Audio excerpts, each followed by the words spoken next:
do you need to become to win in the AI game in any industry? Because you're not stuck, you're just outdated. So this message is for you, especially if you can already feel your job shifting toward full AI capability. Because once this shift is complete, well, the expectations change with it. So you guys understand this. Transition is inevitable, but success is not.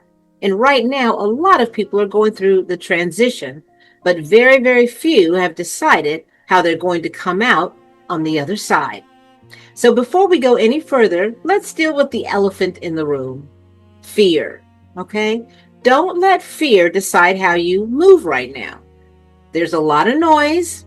People are talking about layoffs, people saying that they can't find work, people feeling like they've lost direction completely. And if you sit in that long enough, well, you'll start to believe something is wrong with you, and there's not.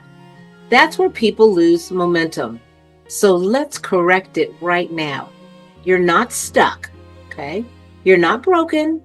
You're not incapable. You're operating on an outdated version of yourself. And outdated doesn't mean done. It means it's time to update. So let me speak to you from my experience. I'm Swann, CEO of Bivix Wealth and Insurance Solutions. As someone building inside an insurtech platform, I've watched this shift happen in real time. I've seen people come in, I've seen people phase out, chat systems taking over roles, appointment setters disappearing, and teams totally restructuring. Not slowly, quickly. And the reason is simple. Customer expectations change. People are tired. They're tired of poor service, tired of being sold to instead of helped, tired of dealing with people who don't take pride in their work. So companies adapted. Listen, we built systems where people can go online, choose what they want, pay in real time, and move on. No conversation required. But that doesn't work for everyone. Boomers like me, we still want to talk. We still want clarity. We want a real person. Gen X wants both. Gen Z, they'll figure it out themselves. So now you're in a split environment. And if you are in customer service, leadership, or even technical roles, your job just changed. Because if what you do can be automated, then your value is no longer in the task. It's in how you think, how you communicate, how you lead. And let's be clear. Communication, leadership, and confidence. These are not soft skills. These are deciding skills.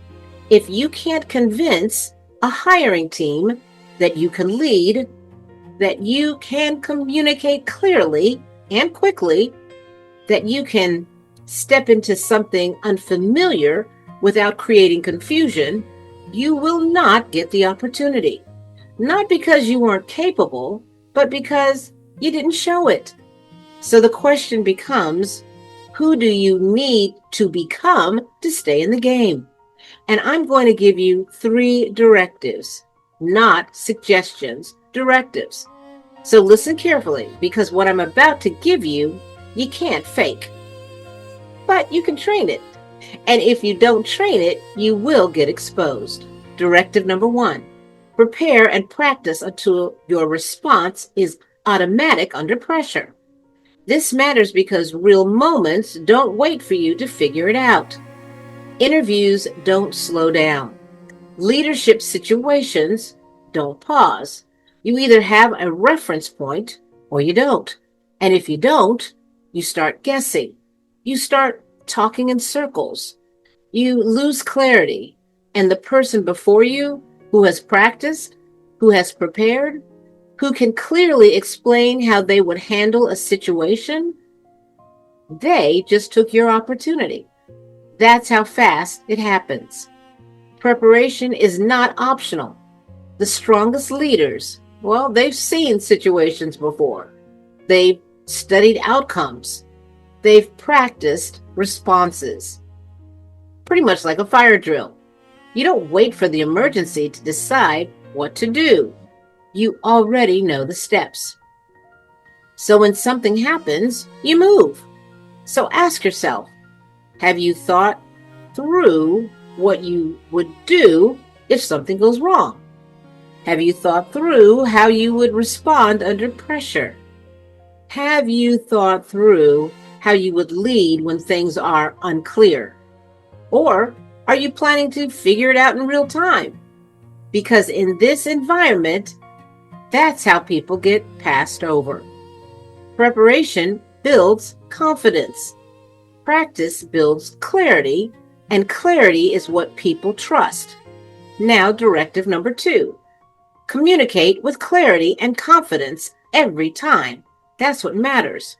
This matters because if people don't understand you, they can't trust you. And if they don't trust you, they will not choose you. It doesn't matter how much you know. It matters how clearly you can deliver it. Most people really struggle here. They over-explain, they hesitate, they soften their message, and this signals uncertainty. And uncertainty does not get responsibility. If you can't walk into the room and clearly explain what you bring, if you cannot answer questions without hesitation, if you can't communicate in a way that people immediately understand, you will not be selected. Not because you weren't capable, but because you did not communicate it. And people can tell, okay? You either sound certain or you don't. Now, directive number 3, lead with decisions, not hesitation. This matters because nothing moves without direction. And right now, too many people are avoiding responsibility. They speak in maybe, or maybe this will work, or maybe we should try this. No one follows a maybe. Teams don't move on hesitation. People are looking for direction, not perfection. Direction. And sometimes it is more efficient to make a decision, move forward, and adjust than to sit still trying to guarantee the outcome. Because in this environment, speed with awareness beats hesitation every time. So the question is, can you lead with an idea? Can you commit to a direction?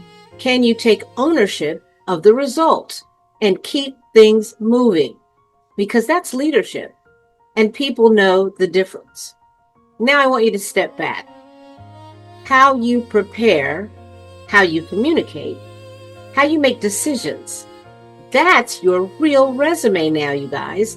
And if you develop these, you don't just stay in the game, you move into positions people can't easily replace. So make a decision. You can stay in the rat race and eventually get caught in a mouse trap, because that's what happens when you're a mouse on the run. You're always reacting, always chasing that next piece of cheese, because mice don't lead.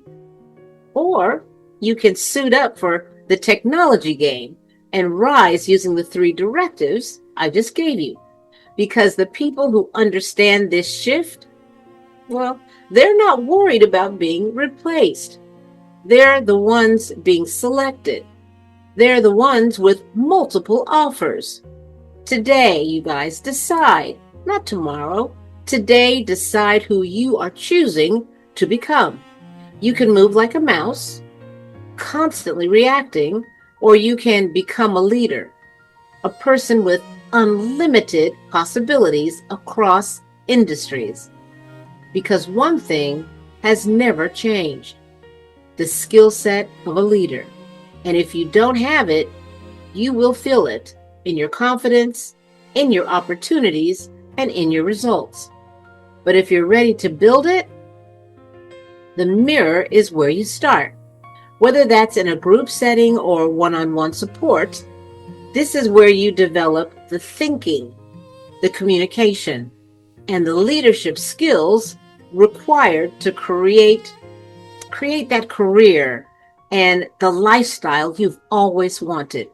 So if you're serious, go to monetswann.life. That's monetswann.life and sign up for training. Join the group or schedule your one-on-one session. Connect, commit, and then do the work. So you're not another intelligent, capable, experienced person sitting on the sideline who got lost in the AI shift. Mice get caught in mousetraps. Leaders rise. This is Monet Swann, and this is The Mirror, and I'll see you at the top. Decide today who you are, and then move accordingly.